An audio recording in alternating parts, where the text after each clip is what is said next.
we are talking about four-color theorem. And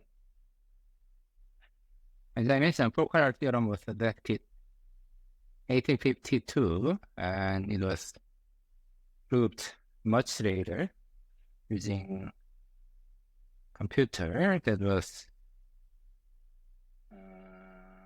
well, I wrote it somewhere here.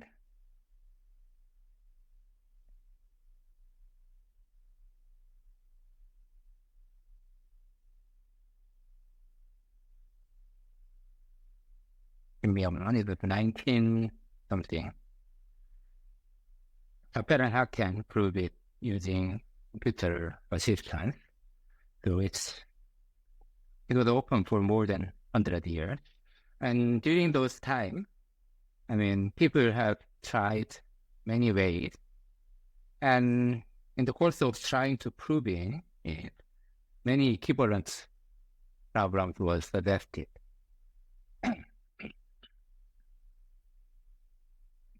One of them was how KAIST, considered it. So he made a connection between this full coloring of planar graph to edge coloring of two edge connected the regular graph.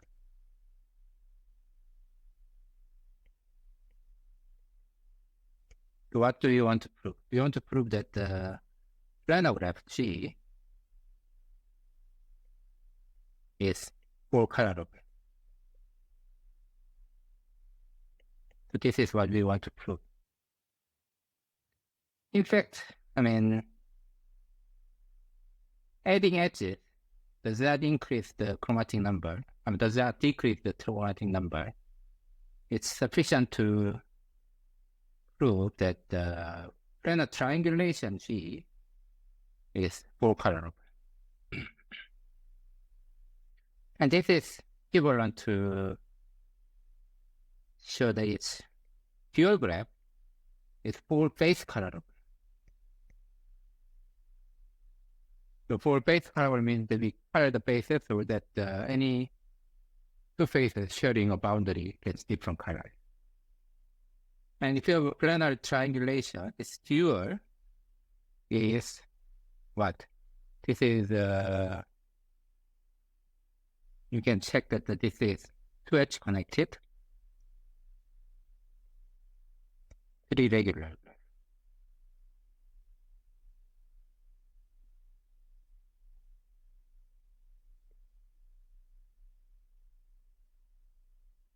And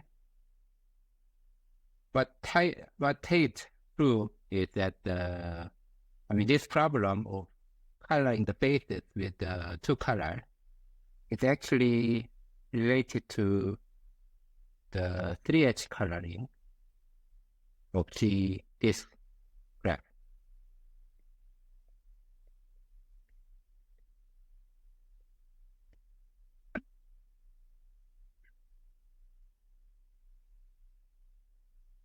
So let's see what Tate proved.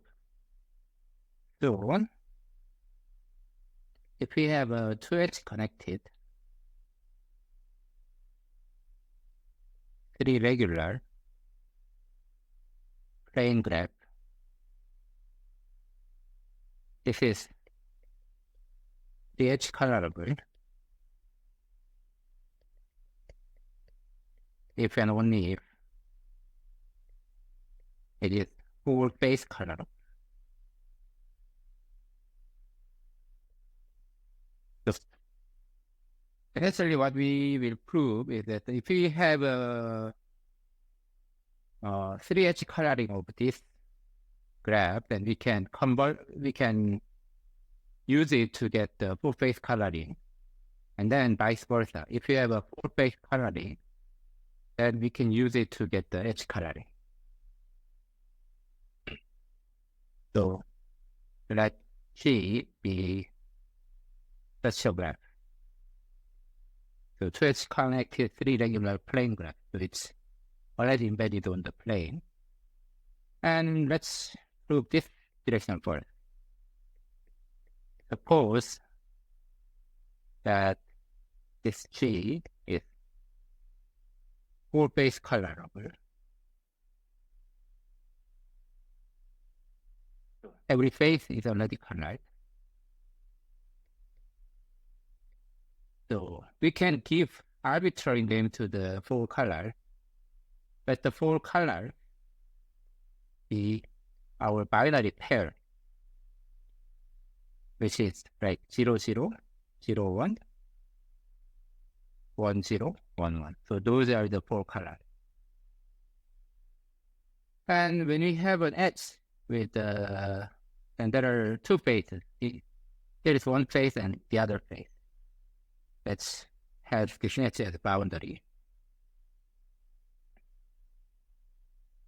So to the edge, we have this HE, and there are two colors. This is 0, 1 and this is 1, 1. These faces are colored. And if the edge is between two faces with color, say this is C0, C1, C2, C3, Ci and Cj, we assign the color which is obtained by adding Ci and Cj as vectors of length 2. 这样 coordinate wise addition modular 2.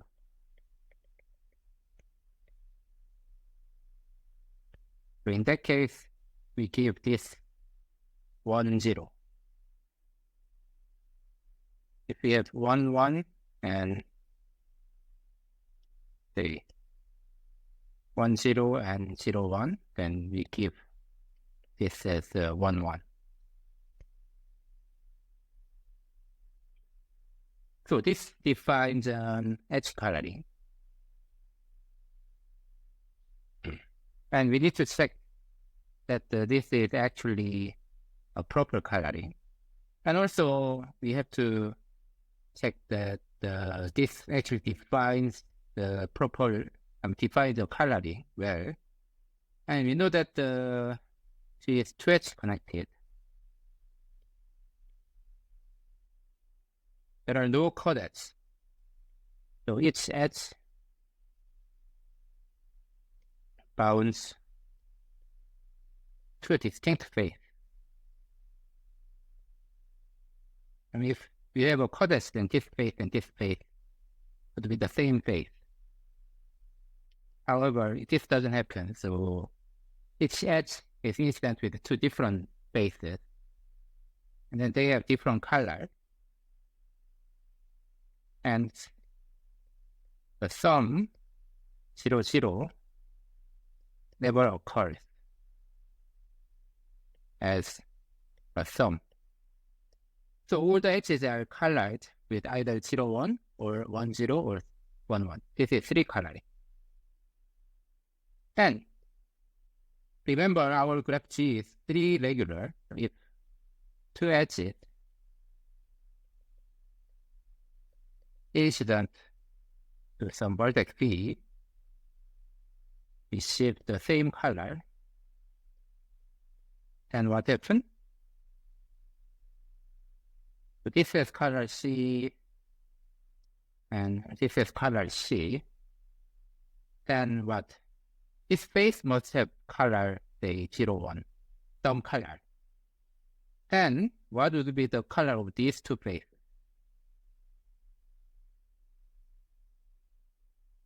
So if these two edges instead to be have the same color, then we subtract the color on their common face. So this face from this color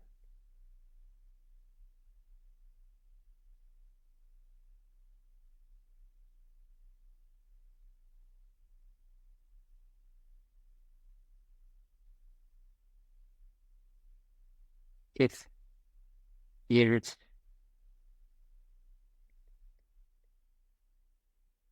the color of two adjacent faces. So this one, which are the same.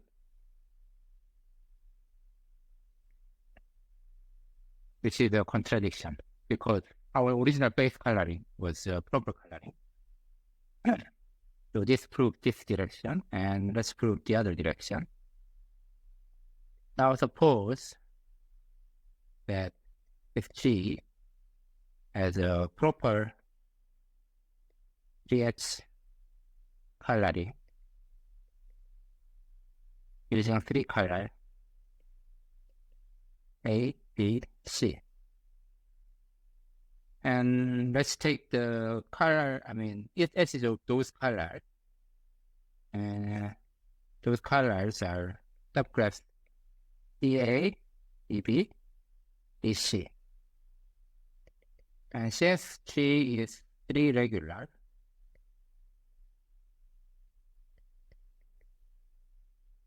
each color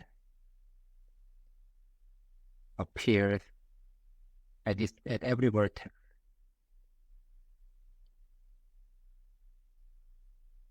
And the union of two of three subgraphs give us the two regular graph which is spanning. So they give two factors of G. And let H1 be EA union with EB, and H2 is EB union with EC. So you have a two factors. So they look like this. It's showing union of cycles. So this is H1. And H2 could be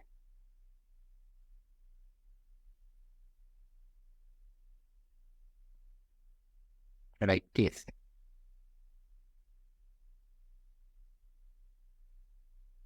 This is weird picture, but something like this. You get what I mean. This actually doesn't look like this, but we have the two vector. This is two vector, this two vector. They share some edges. They share edges in EB. Now what? Now we want to find each, base color. To each face of G, we assign the color whose ice coordinate is the parity of the number of cycles in this HI that contains this face. So 0 for even, 1 for odd. For example, if we have this face, and this face is contained in 2 cycles from H1, and this is contained in 1 cycle of H2, so it's colored with 0, 1. So that's how we give the colors on this face. And we claim that this is proper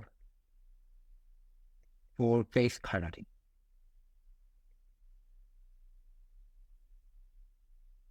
if two faces f and f prime are separated by on HE, then what?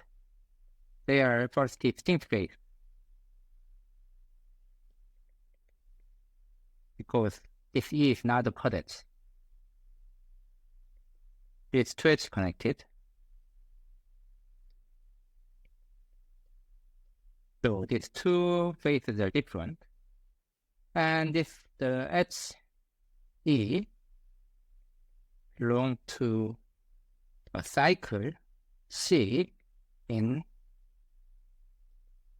at least one of H1 and H2, depending on whether it belongs to EA, EB, EC. If it belongs to EB, then it belongs to cycles in here and cycles in here. If it belongs to EA, then there is cycle here which contains this edge. If E belongs to EC, then there is cycle here which contains it. So it belongs to at least one cycle in one of those. And what? By Jordan curve theorem, one of F and F prime is, so you have this H, then there is cycle, and there is like F, F prime. One of them is inside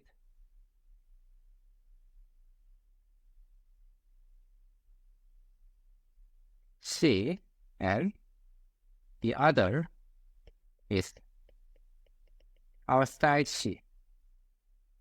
And for cycles, other than if C in any of H1 and they or H2,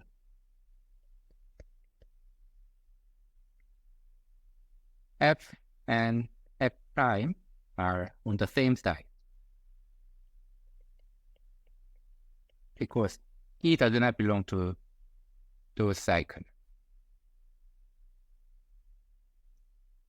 As if E has color A, C, or B,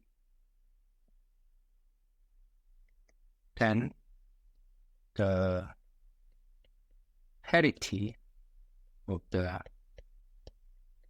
number of cycles containing F and F prime is different in this case, it's different in H1, and in this case, it's different in H2, and in this case, it's different in both.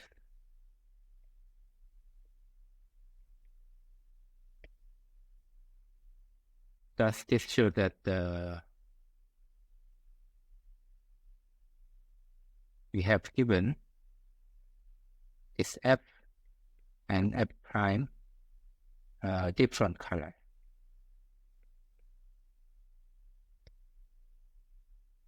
So this proves what we want.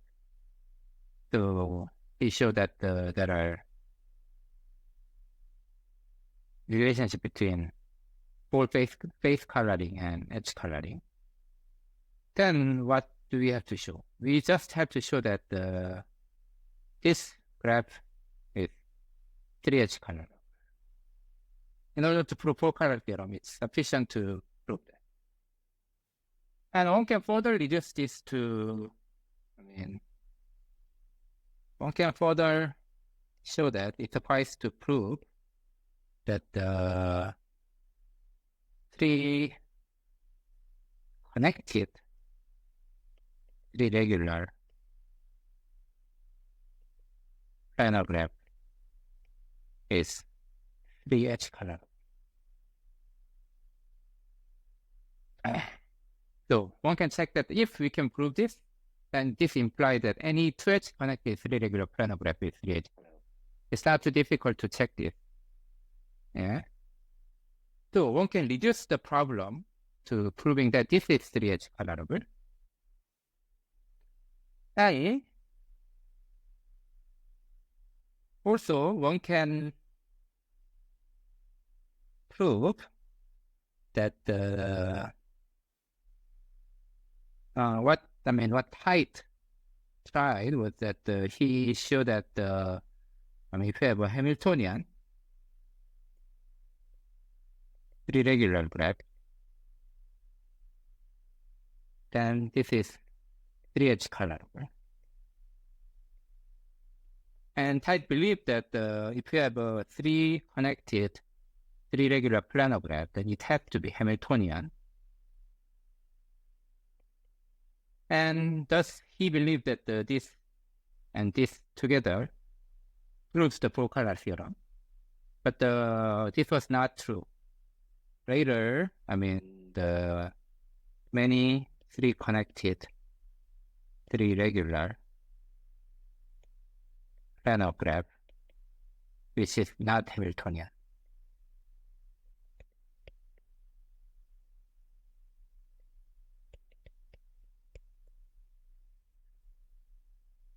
So that was the other attempts to prove this four-color theorem. And finally, this four-color theorem was proved by Appel and Haken, and they used this computer assistant. But we can describe the proof method of this, people, this proof of four-color theorem. So, which we will do, we will go over the proof method of this four-color theorem in the next video. Okay, thank you for listening. I will see you in the next video.